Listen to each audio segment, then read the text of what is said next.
Hi there, I'm Adeo Ressi. I'm CEO of thefunded.com and the Founder Institute. How did the idea of Founder Institute come about? Did it start from the VC side that you started before? So the Founder Institute was developed because the Funded takes about 200 CEO applications per day, but we only let in 10% of those, so around 20 people. And the 180 or sometimes 190s, 170 people that don't get in are passionate entrepreneurs working on businesses, but those businesses have some critical flaws that don't make them good members of an advanced CEO community. And I said, well, listen, that's a large number of people in the world that could use help building a meaningful and enduring technology company, rather than making the Funded light or creating something that was like a training resource online. We decided we're going to bring these people together and we'll try and help them however we can in person, and that was the genesis of the Founder Institute. Okay. How do you think Founder Institute differentiates itself from companies like Y-Combinator or TechStars? Well, Y-Combinator and TechStars help companies that are already working on an idea. They might already be incorporated, and they provide them with some seed capital and mentorship. The Founder Institute is earlier. When you're just thinking that you might be interested in becoming an entrepreneur, we come in and we identify you and we help you take the first steps to creating that company. So I like to say that the Founder Institute mines diamonds, whereas these other programs make jewelry. I see. That's an interesting way to put it. So how important do you think are mentorship networks to any startup companies? Like, are they a vitamin or a painkiller, as you would call it?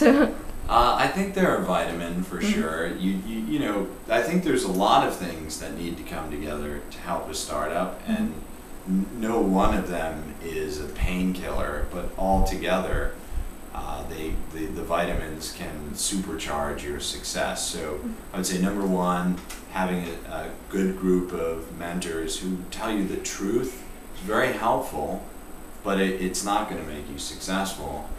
Number two, if you're in a group of peers who are all going through the same pain points at the same time, all paying taxes together, all hiring their first employees together, that is also very helpful, though not going to guarantee your success.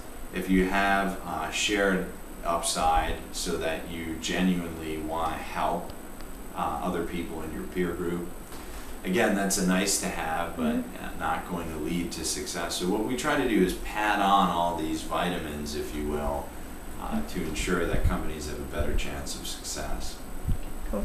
So what are your thoughts on some of the Asian startups you've seen so far as compared to, let's say, they are as good as any other startup we see anywhere in the world. I mean, I just got back from Paris and then came to Singapore. The Parisian startups were fantastic. I met a bunch of fantastic companies yesterday here in Singapore. On the way, I stopped in New York and DC, where we graduated approximately 30 companies, and they're all strong. You know, I'll tell you something, living in Silicon Valley, there's a predominant view that only the best companies come out of Silicon Valley.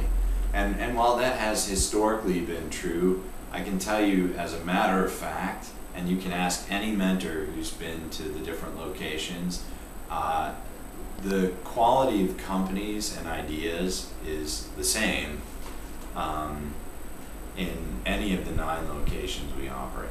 I mean, yes, there's some that are further along, but generally they're the same. Okay. So what are some of the key challenges you think are facing the startups in Asia as such? Well, you know, any startup that is outside the U.S.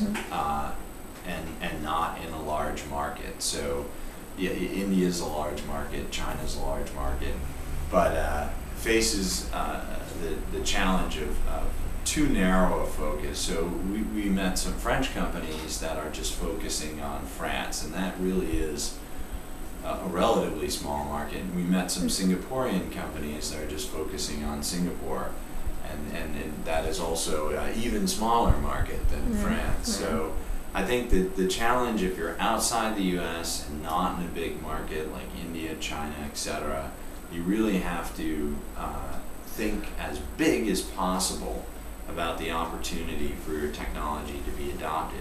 There's a massive advantage, though, in that, this is a very, Singapore is a very multicultural society, so you have access to different languages to tackle the broader Asian market, and different cultural biases that are important to understand. So I think in some ways, if they can get over their myopic view, Singapore has an interesting shot to breed good companies for all of Southeast Asia.